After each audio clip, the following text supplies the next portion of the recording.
Hello, squirrel listeners! If you catch this when I first post it, hopefully I can read this really quick because my buddy Kim knits and crochets, and it's Kim's Crochet and Knits. That's what it is. Kim Brand. She's on live right now, so hate to hurry this along, but I've got lots I need to get done today. And I found my Social Security card. Woo! I prayed the Lord would lay that right in my hand, and He did. It just appeared. Supernatural help from the Lord. I mean, it's wonderful to be in the Lord's favor. I tell you what. But let's read this chapter, shall we? We've got two more. We'll read this one today and one tomorrow. And then, so what is today? Wednesday, Thursday. So Friday will be on Rilla of Ingleside, which is the last book. Chapter 34. Una visits the hill. She gonna make everything all right. Una went upstairs. Carl and Faith were already on their way through the early moonlight to Rainbow Valley, having heard therefrom the elfin lilt of Jerry's Jew's harp, having guessed that the Blythes were there and fun afoot. Una had no wish to go. She sought her own room first, where she sat down on her bed and had a little cry. She did not want anybody to come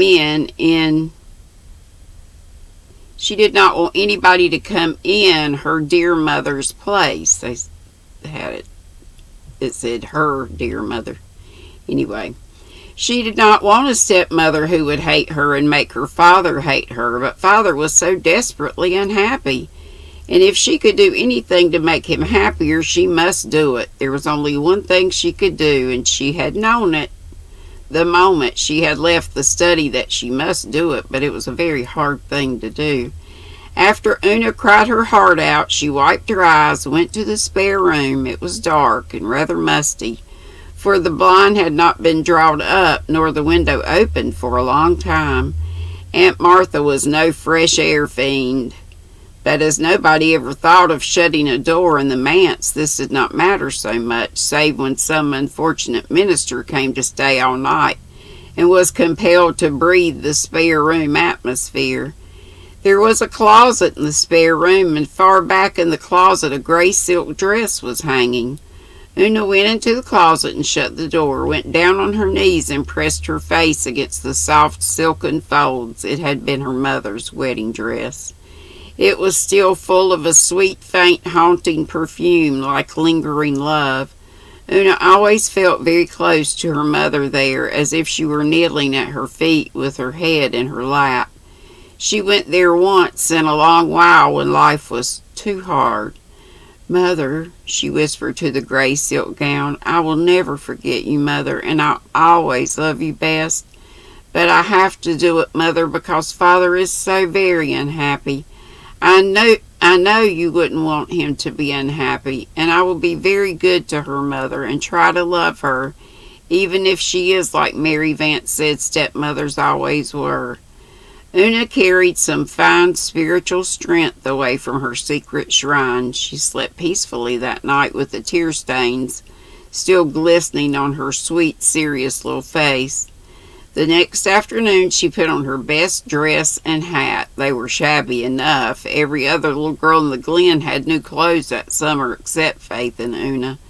Mary Vance had a lovely dress of white embroidered lawn, L-A-W-N, with scarlet silk sash and shoulder bows, but today Una did not mind her shabbiness.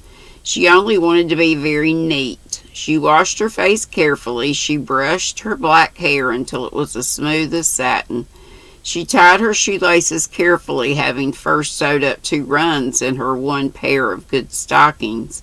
She would have liked to black her shoes, but she could not find any blacking.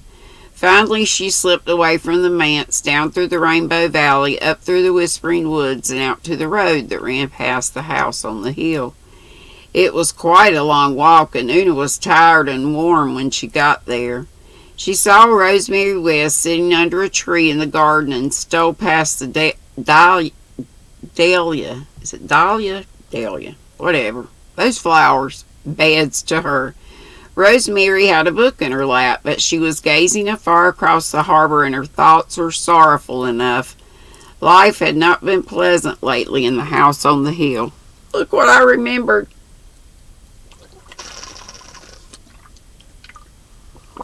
Oops. Dropping a little water.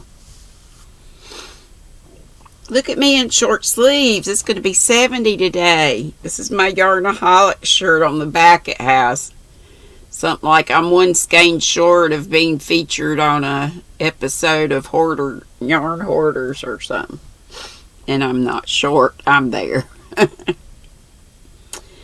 Life had not been pleasant lately in the house on the hill. The dahlias.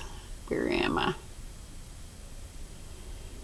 Life had not been pleasant. Ellen had not sulked. Ellen had been a brick, but things can be felt that are never said, and at times the silence between the two women was intolerably eloquent. All the many familiar things that had once made life sweet had a flavor of bitterness now. Norman Douglas made periodical eruptions also, bullying and coaxing Ellen by turns. It would end, Rosemary believed, by his dragging Ellen off with him someday, and Rosemary felt that she would almost be glad when it happened.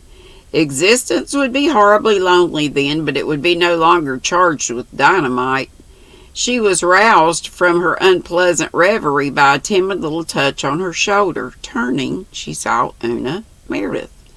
"Why, Una, dear, did you walk up here in all this heat?" "Yes," said Una, I came to.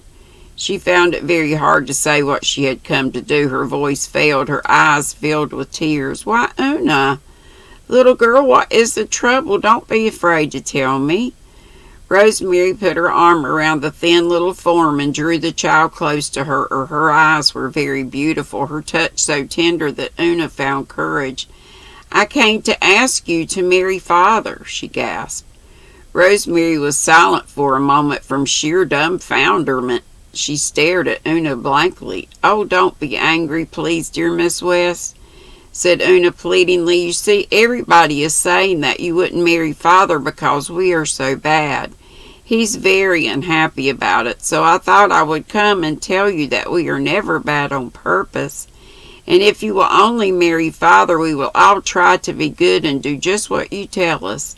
I'm sure you won't have any trouble with us, please, Miss West."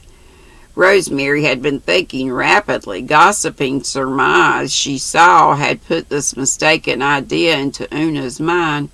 She must be perfectly frank and sincere with the child. "Una, dear," she said softly, "it isn't because of you poor little souls that I cannot be your father's wife. I never thought of such a thing. You're not bad. I never supposed you were. There was another reason altogether, Una." "Don't you like Father?" asked Una, lifting reproachful eyes. "Oh, Miss West, you don't know how nice he is. I'm sure he'd make you a good husband." Even in the midst of her perplexity and distress, Rosemary couldn't help a twisted little smile. "Oh, don't laugh, Miss West," Una cried passionately. "Father feels dreadful about it." "I think you're mistaken, dear," said Rosemary. "I'm not. I'm sure I'm not. Oh, Miss West, Father was going to whip Carl yesterday. Carl had been naughty, and Father couldn't do it because, you see, he had no practice in whipping. So when Carl came out and told us Father felt so bad, I slipped in the study to see if I could help him. He likes me to comfort him, Miss West, and he didn't hear me come in, and I heard what he was saying, and I'll tell you, Miss West, if you'll let me whisper it in your ear." Una whispered earnestly. Rosemary's face turned crimson. So John Meredith still cared. He hadn't changed his mind, and he must care intensely if he had said that. Care more than she had ever supposed he did. She sat still for a moment, stroking Una's hair, and then she said, "Will you take a little letter from me to your father, Una?" "Oh, are you going to marry him, Miss West?" asked Una eagerly. "Perhaps. If he really wants me to," said Rosemary, blushing again. Finally. Takes a little child. I'm glad, said Una bravely, and then she looked up with quivering lips. Oh, Miss West, you won't turn Father against us. You won't make him hate us, will you? She said beseechingly. Rosemary stared again. Una Meredith, do you think I would do such a thing? Whatever put such an idea into your head? Mary Vance said stepmothers were all like that, and they all hated their stepchildren and made their father hate them. She said they just couldn't help it, just being stepmothers made them like that. You poor child. And yet you came up here and asked me to marry your father because you wanted to make him happy? You're a darling, a heroine, as Ellen would say. You're a brick. Now listen to me very closely, dearest. Mary Vance is a silly little girl who doesn't know very much, and she is dreadfully mistaken about some things. I would never dream of trying to turn your father against you. I would love you all dearly. I don't want to take your own mother's place. You must always have that in your hearts. But neither have I any intention of being a stepmother. I want to be your friend and helper and chum. Don't you think that would be nice, Una, if you and Faith and Carl and Jerry could just think of me as a good, jolly chum, a big older sister? Oh, it would be lovely, cried Una with a transfigured face. She flung her arms impulsively around Rosemary's neck. She was so happy that she felt as if she could fly on wings. Do the others, do Faith and the boys have the same idea you have about stepmothers? No, Faith never believed Mary Vance. I was dreadfully foolish to believe her. Faith loves you already. She's loved you ever since poor Adam was eaten. And Jerry and Carl will think it's jolly. Oh, Miss West, when you come to live with us, could you teach me to cook a little and sew and do things? I don't know anything. I won't be much trouble. I'll try to learn fast.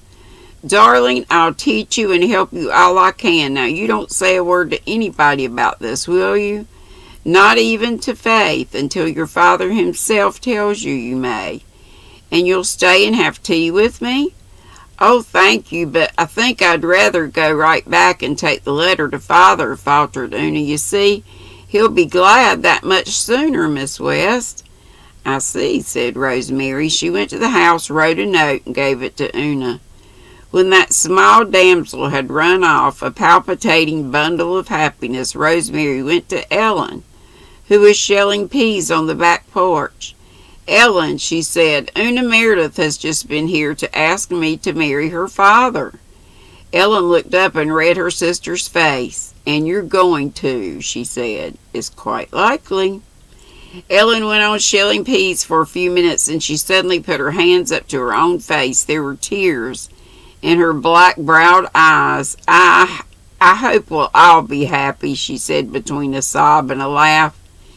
Down at the manse, Una Meredith, warm, rosy, triumphant, marched boldly into her father's study and laid a letter on the desk before him. His pale face flushed as he saw the clear, fine handwriting he knew so well. He opened the letter. It was very short, but he shed 20 years as he read it. Rosemary asked him if he could meet her that evening at sunset by the spring in Rainbow Valley. Yay!